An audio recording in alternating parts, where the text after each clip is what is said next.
There are two different ways to solve exponential equations. One is, if you can make the bases match, then you can set the exponents equal.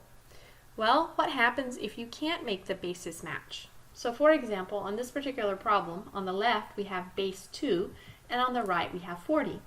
If we were to factor the 40, then we say 2 definitely goes into 40. It would go 20 times.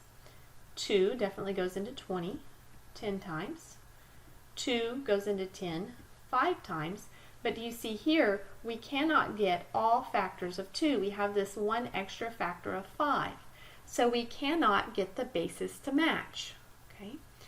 If you cannot get the bases to match, then what you want to do to solve this equation is take log base 10 of both sides. Technically, you could take log any base that you want, but because our calculator does log base 10 easily, this is the easiest way to approach the problem. So take your original equation and take log understood base 10 of both sides. Now, what this accomplishes is we have a rule that says if you have an exponent on an argument, the exponent can be multiplied to the front of the log. Because x is what we want to solve for, that helps us get x to a location that we can solve for it. Okay? Now that we have x in the front, we can divide both sides by the log of 2. The log 2's would cancel on the left, leave us just x, and then on the right we have log of 40 divided by log of 2.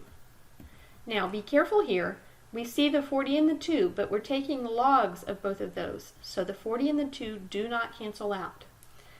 If you're taking a test, this would be the answer that I want you to give me. Online, sometimes they need a decimal answer. And so in this case, you can go to your calculator, you can press log of 40, close parentheses, and then divide by log of 2, close parentheses, and then press enter. And let's say that we round to 2 decimal places, and so this is approximately 5.32.